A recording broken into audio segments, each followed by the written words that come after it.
We are going through extremely difficult times in our country right now. Terrence and I are doing our part to fight for justice, and we'd like to encourage you to do the same, whether that's marching, protesting, or donating. In the description for Drinks with My Wife, we'll have a link to Black Lives Matter and a variety of other charities where you can give. Thank you for joining Drinks with My Wife. Thanks.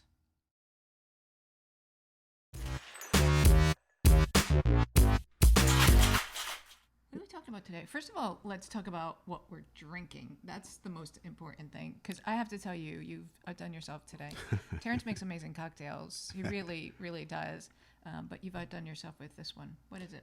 Oh, because we're drinking the same thing, which is also unusual. I feel like yeah, exactly. Because mine is usually whiskey based, but I feel like it's a warm, sunny day. Like it felt festive. I'm missing travel and places like Mexico, so we're having margaritas, Cadillac margaritas. Ooh, with a little Grand Marnier dropped on top of it. I like it. What kind of tequila did you use? 1800. Oh, nice. That's one of my favorites. Yeah, actually. yeah. Especially for a margarita. I really like it for a margarita. Yeah, it holds up good. It does. It really does. What was I going to ask you? Oh, when's the last time you made a new friend? Oh, that's a really good question. Thank you.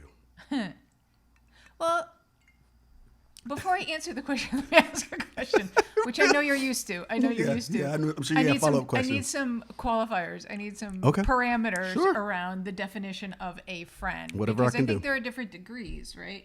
Like, in other words, like, there are plenty of people who I meet and get along with, and we'll go out and maybe we'll have a drink, but I'm not necessarily inviting them over for dinner, or I'm not necessarily having conversations with them where they hear kind of 100% of me and my true being. Okay. That's fair. Yeah. So when you say, when was the last time you made a friend, for me, that might mean one thing. Okay. So let me rephrase. When's the last time you made a new friend? I think that was the same question. I know, but it is. But that way you're deciding what that friendship is. Oh, okay. I'm not looking for a specific answer. If someone goes, when's the last time you met a new friend? Made a new friend. Yeah, that's fair. And then maybe the person who I say creates that kind of Yeah, level. you don't even have to, you don't need their name or anything. Just like, I'm thinking time frame. Yeah. I would say the last time I made kind of what I would call a true friend, meaning someone who I feel really comfortable with, there we go, have great conversations with, I feel like I am 100% myself with them and there's no judgment, is our friends in Mexico. Yeah. I really do. And it's interesting because of how we met them, right? Mm-hmm. One is a realtor and one owns a business. Right. And they are a married couple. And over the course of time, going back there so many times and going to the same place so many times, I really feel like we've developed a true friendship where I know 100% we can be 100% honest with them and vice versa. Exactly. And maybe that's what it is. And maybe that's what it is. I mean, yeah, not the general someone you work with. I mean, it is just so rare. The older you get, the more difficult it becomes. When you look at our closest friends, I know for me, there are guys that I went to junior high and elementary school. Like, it's literally 3 guys who are like that. And then, of course, there's Jenny and there's some other people that we've picked up along the way. But literally, those people, you can be 100% around yourself. I'm always curious why that's more difficult as you get older. Because I'm not just friends with those guys because we've been friends for so long. But I don't know. I just don't know. I'm always holding something back, and I don't know what that is. That's interesting. Why that is. That's interesting. I do believe, because I've had friends since, my oldest friend I've known since I was 4 years old. We're not going to talk about how many years that has been. Nice. And then my other closest friends I've known since I was, 15, 16 years old. And those relationships have lasted throughout all of this time. And they are the people who, quite frankly, know me the best. And I am 100% myself with all of the time. But I think potentially the answer to your question about why it's so difficult to make friends as you get older, all you really have to do when you're young is make friends. Yeah. Right. That's what you have time for. Job. Exactly. That's your job, right? You develop relationships, you make friends. And as you get older, that time devoted to people outside of your family becomes less and less and less. Yeah. And I don't know about anybody else, but for me, I know over the course of time, I require more of people, which makes me less tolerant of some of the things, some of their idiosyncrasies. Right. Not that I'm judging those idiosyncrasies. I'm just saying Got less that tolerance. they're not something that I am attracted to. Right. And so I don't put as much time behind Right. fostering that relationship, if that makes sense. I either kind of feel like we're clicking or we're not. I don't, you know, for me, I recognize I have so few friends, because people hate me and I hate them. Oh, stop. don't. I feel like that's partially true, but No need to lie. But it's only partially But true. the truth of the matter is, when I recognize that the friends that I made when I was very young, and that as we have fostered those relationships, all other friends have been graded against them, and that's not fair. Like whenever I was living, whether I was living in New York, when I first moved to LA, and those points where you're making friends, if I can't cut loose, we can't be cool. And I want you to cut loose. Like if I feel like you're ever holding back, that's why I use Jenny's name as an example. Like from the moment we touched down, we were tight. Yeah. You know what I mean? And so, and like you were mentioning our friends in Mexico, like that's another thing. Like the moment we met them, it was just like something just clicked. You know what I mean? Like you didn't feel like you were, it doesn't mean we were always going to agree. Think about it. We've always had discussions and things like that, the type of things that we talk about on here. But the reality of it is those people were graded unconsciously against guys I met when I went to Gary Middle School in Evansville, Indiana, and so I think that might be a hindrance. I've actually never really thought about that. But maybe what we're grading them against, again, is just that level of comfort that you feel, and which is the comfort that you feel from those relationships that you fostered from so long ago. Because I have to be honest with you, I'm not sure I grade against personality, although there are traits that, of course, we gravitate towards. But I think it's more of kind of this idea of comfort and like-mindedness and the ability to have conversations and to be difficult conversations. That's right. And to be able to listen and to understand even if you don't agree. Right. And just have that open, direct and honest dialogue, and people's feelings don't get hurt, or people even if they did, just as an example, they would be direct enough to say that. 100%. And I think I know, at least for I speak for myself, I know that is a big thing. I'm big on directness. If I find out that someone is holding something back, or they have a feeling about something, or even if I'm personally holding something back, because I go, if I'm gonna stay away from certain topics. Nothing can be off limits with me. You know what I mean? Like I am going to say some things that are going to be offensive to some, and vice versa. And I have thick ass skin, so I'm not worried about you saying anything that's gonna hurt my feelings. But if I feel like they're doing that, like they're holding back, it makes me wonder, like, well, what other shit are they holding back? And I don't know if that's fair, but that's just the kind of way I do it. But don't you feel in general, this is regardless of whether you're developing a friendship. That was or me not. slurping, by the way. Sorry. It's really loud. Really loud. Classy. It's like soup. Sorry, you were saying. I don't know what I was saying. Oh, what I was saying was, I just feel like in general, this idea of confrontation is really challenging for people, right? So whether you're fostering a relationship or not, I do believe that people seek confrontation or difference of opinion as something difficult to navigate. Right. Because people want to please all the time, right? And they want to make sure, especially in California, quite frankly. No offense, California, because we love living here, and don't kick us out. But don't make me go back to New York. It's cold. But there is, and this might not be true anymore, but I do feel like, especially when we initially moved here, there was this very PC kind of culture to California, right? Where, let me make sure I don't say anything that's so offensive, and of course you should not say something necessarily that offends someone, but at the same time, you should be thinking about, how can I disagree in Right. a way that's going to be receptive to them so that they'll listen to it. That's Yeah. what I mean by receptive, right? So they'll be open to hearing it, even if it's a difference of opinion. And I do believe people find that really, really challenging. I do, and this was even pre-Trump stuff. I do think what has happened is, as we were, people always complain about PC, which basically means I don't get to say racist, sexist shit anymore without being called on it. There's that, yeah. And so I think people have become increasingly afraid over the years to engage about certain topics. And it's like why we do drinks with my wife. When we're hanging out with friends and we're talking, we're going to talk about all types of shit. Some of it's going to be super trivial, and then some of it's going to be heavier stuff.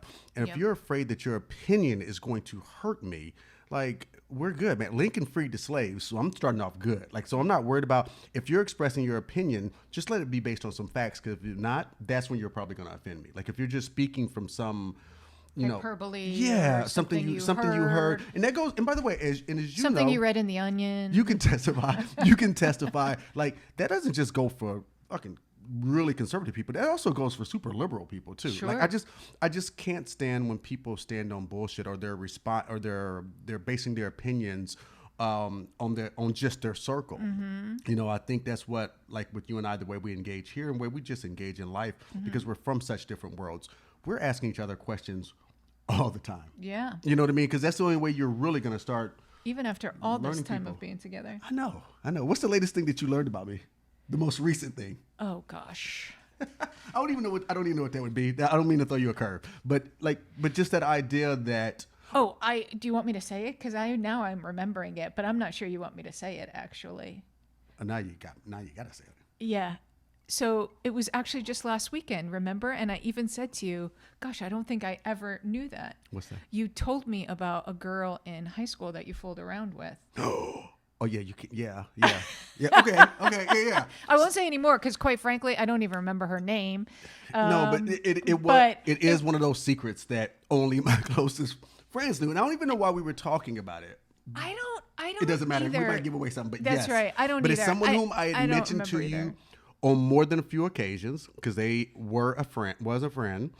And so I guess it was just the liquor talking. No, I don't know what it was, but for some reason I don't remember I what shared we were it. talking about either. No, I actually do remember what we were talking about, but I'm not going to say it. Yeah.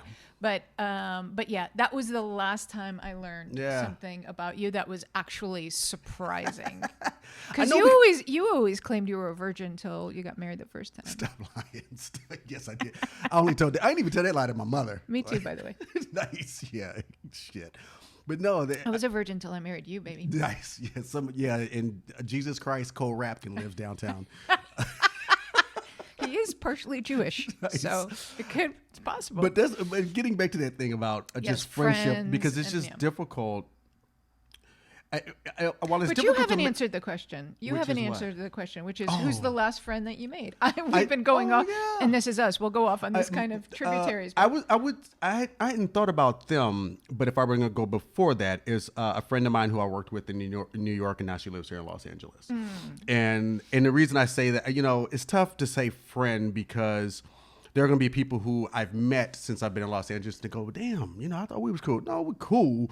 But it's what you were just saying, where you can be 100% yourself. Right. And you're like-minded. And I think would be shocking to a lot of people, especially, I can speak for myself because I still know a lot of people from my hometown. They know who I was. They don't know who I am. Yeah. You know what I mean? So a lot of the characteristics of who I am have remained the same. But I have become a lot more steadfast in my beliefs, but I'm also a lot easier to walk away from shit now. So they might think that we're a lot cooler than we actually are. But then when I've met people along this journey, I've just automatically had a connection with them and just gone, you know what, I'm a fan. You know what I mean? Yeah. I like how you handle yourself and this, that, and the other. And you know me, I'm like, once I meet someone that I dig, I am like, I want to hang out with you. Yeah. You know what I mean? Because I feel like I get so much from them. Yeah. You know what's interesting? This just kind of popped into my head. I chose a male and you chose a female. This is true. This is true. But you know what? You think about it, though. I mean, got my boys. I've always had a lot of female friends.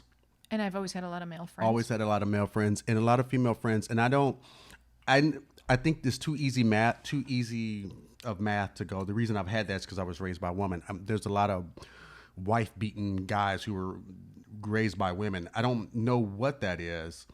But there has been something in my life where, like I said, my closest friend post growing up is, I keep saying her name, her ears must be burning, Jenny, like that by far. You know what I mean?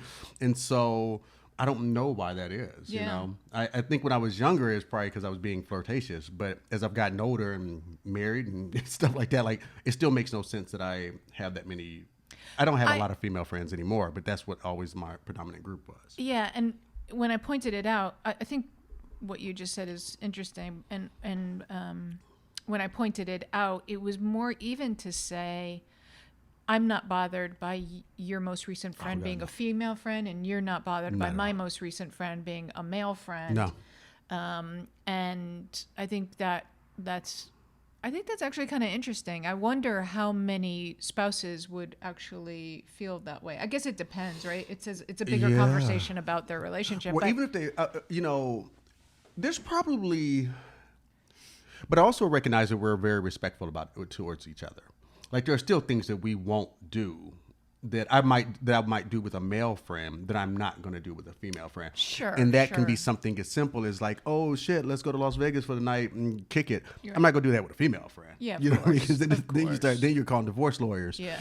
But that's the thing, like, but just having a level of comfort, respectful of boundaries, I think plays a humongous part in it. And I don't know that. I mean, you only know your marriage and what you can see from the outside. Like, I wonder what it's like when you feel like someone has overstepped their bounds with a friend. Yeah. Or they're doing something that makes you uncomfortable. That mean and that's the thing, like in a marriage or any type of relationship, like you only know those boundaries. You only know the boundaries that you've put forth. The person who's on the other part of the relationship, may not realize they've crossed over. Yeah. So I don't know. But we're That's always forward with one another about shit. That's really true. I do wonder though, like, what would it take for that person to be doing even with you? Let's say even in my presence, that would feel like that kind of boundary as well. Do you know what I mean? Yeah, but you know what though? I know. Yes, I do agree. Like, well, maybe if they did something that seemed inappropriate. Yeah. Because you think about it, we've had a couple instances way back when. I'm gonna get in trouble for this, but women are the worst. Yeah. Two guys. I've introduced you to a ton of males. They have never said anything remotely flirtatious in my presence. That's true. Whereas. And I'm a little bummed about that. I'm not gonna lie. But think about women who have said, especially women you've worked with back in the day, who have said things that were inappropriate. Even if it's just joking, like there's this license so often that women feel because, and we've had this discussion with our friends, a gay couple of ours, where there are certain people in certain genders, when they feel like there's no sex involved, when they realize that I'm in a happy relationship, they get to say and do what the hell they want. Right. Like, no, there's fucking boundaries. And I remember one, like, don't touch my shoulder. I don't like being touched by anybody that I don't know and love, all 7 of you. So, but women have been wildly inappropriate. And I think, was it my response that helped build confidence? Because I respond. I don't need you to say shit. Yeah, 100%. And it's interesting because after I made the comment, I was also thinking about something that I often say to you, which is I am not concerned by their behavior, right? My expectation is that women are going to be attracted to you and they're going to try and be flirtatious and they're going to try and see how much they can get away with. What I'm more laser focused on is what is your reaction going to be to that? Yeah. What is your response going to be to that? Because if your response is even remotely in kind, right, well, then we're going to have a conversation. 100%. It's probably not going to be a pleasant one, but, or a difficult one, but so that's what I focus on more. Like, what is your response to their behavior? I can't control their behavior, right? They're just trying to get away with whatever they can get away with. True. But I trust in your reaction and how you behave. Maybe that's getting back to what my original question was. When you talk about when's the last time you made a friend, when you're in a couple, you make friends as couples. So often. And you think about how many friends we've made, people we've come across in the years that we've been together.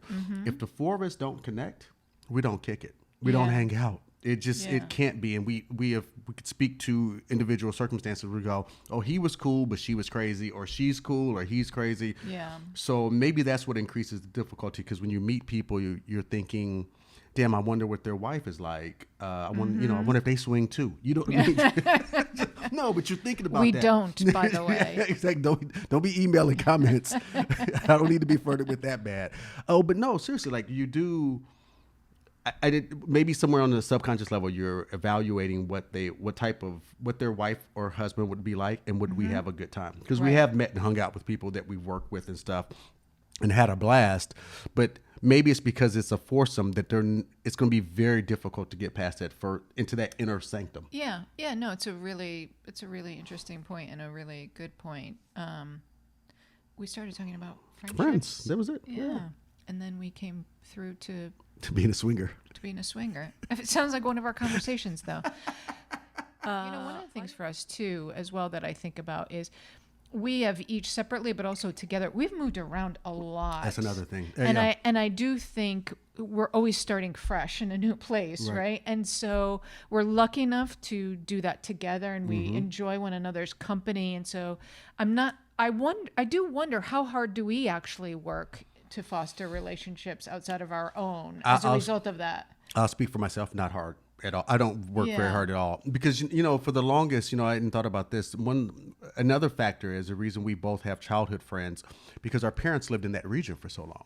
Yes. So even when we moved away, I was always going back to Indiana for the longest.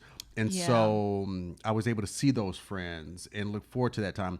But I think the older I've gotten, or the older I've become, the less I try. Like if we hit and we click, that's fine. But my follow-up is for shit. You are male. I am male. And I'm also a person who, you talk about friends and the difficulty of making friends. Like when I first moved out, I met a couple people who would like hit me up like, hey, you want to go to a party? Yeah, I'll go hang out. Then 2 weeks later, like, dude, we're going to another party. I'm like, no, I'm good. Yeah. And it's nothing personal. Me, I'm just a person who spends a lot of alone time. So I don't need to hang out with people all the time. I guess that's because I've been away from my closest friends. We haven't lived in the same place since we were 17 years old. Yeah. So I can go a long time without seeing a friend. Yeah. That's interesting. That's interesting. What do you work? Do you try? I do. I think I do, because I do enjoy building new relationships. I don't think I try as hard as I used to. Right. And I also, it's what I said earlier, right? I am not as tolerant anymore either. And so I will certainly try, especially if I meet someone I feel like we get along really well. We share interesting points of view that we can communicate with one another. And I might try, but I'm less tolerant of certain behaviors, and I'm definitely intolerant of a lack of effort. So if they're not showing any effort, and I'm the one who's always reaching out, then I'm pretty much done, because it was like, I barely knew you anyway. It's easy to cut people off.